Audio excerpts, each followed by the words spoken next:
மக்களே, இன்னைக்கு வீடியோவில் என்ன பார்க்க போகிறோம்னா ரவை ஊத்தாப்பம் தான் பார்க்க போகிறோம். அது எப்படி செய்கிறதுன்னு பார்த்துக்கலாம் வாங்க. ஒரு கப்பு ரவை எடுத்துக்கலாம். ஒரு பிஞ்சு ஆப்ப சோடா சேர்த்துக்கலாம். அதில் ஒரு டீஸ்பூன் உப்பு சேர்த்துக்கலாம். தயிர் தண்ணி தயிர் ஒரு அரை கப்பு சேர்த்துக்கலாம். இதை நம்ம நல்லா பிசைஞ்சிக்கலாம். கொஞ்சம் கொஞ்சமாக தண்ணி ஊற்றி தோசை மாவு பதத்துக்கு பிசைஞ்சிக்கலாம். அதை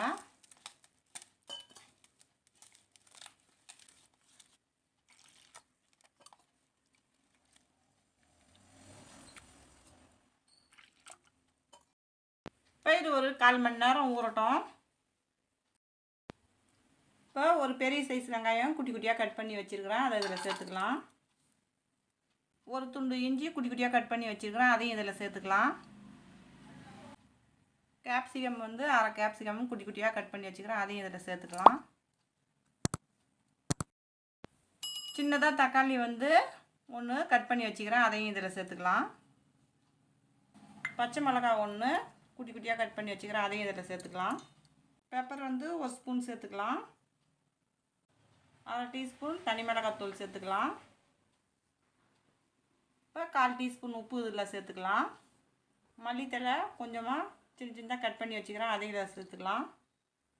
ஒரு கொத்து கருவேப்பிலை இதில் சேர்த்துக்கலாம். ஒரு கேரட் துருவி வச்சுருக்கிறேன். அதையும் இதில் சேர்த்துக்கலாம்.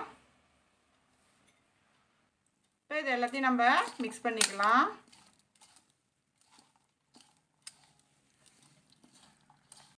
இப்போ இதெல்லாம் ரெடி ஆகிடுச்சு. 1/4 மணி நேரம் ஆயிடுச்சு. இப்போ நம்ம இதெல்லாம் நல்லா கலந்து விட்டு இப்போ ஊத்தாப்பத்தை ரெடி பண்ணிடலாம்.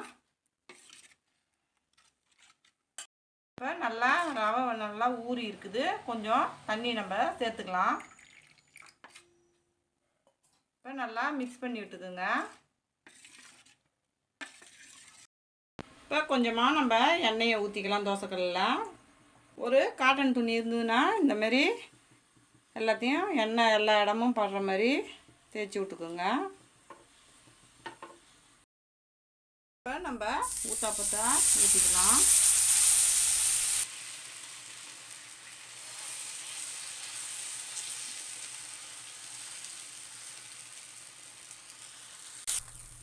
இப்போ இதை கலந்து வச்ச வெங்காயம் எல்லாத்தையும் இதில் சேர்த்துக்கலாம். நம்ம இப்போ சுற்றி எண்ணெயை ஊற்றிக்கலாம். நம்ம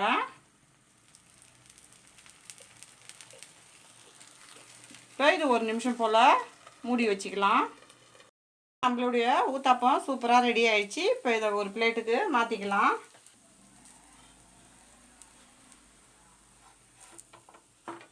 நம்மளுடைய ரவா ஊத்தாப்பம் சூப்பராக ரெடி ஆயிடுச்சு. இந்த வீடியோ பிடிச்சிருந்ததுன்னா லைக் பண்ணுங்கள், ஷேர் பண்ணுங்கள், கமெண்ட் பண்ணுங்கள். மறக்காமல் நம்ம சேனலை சப்ஸ்கிரைப் பண்ணிவிட்டு பக்கத்தில் இருக்க பெல் ஐக்கான் கிளிக் பண்ணி ஆல்னு கொடுத்துருங்க. தேங்க்ஸ் ஃபார் வாட்சிங்.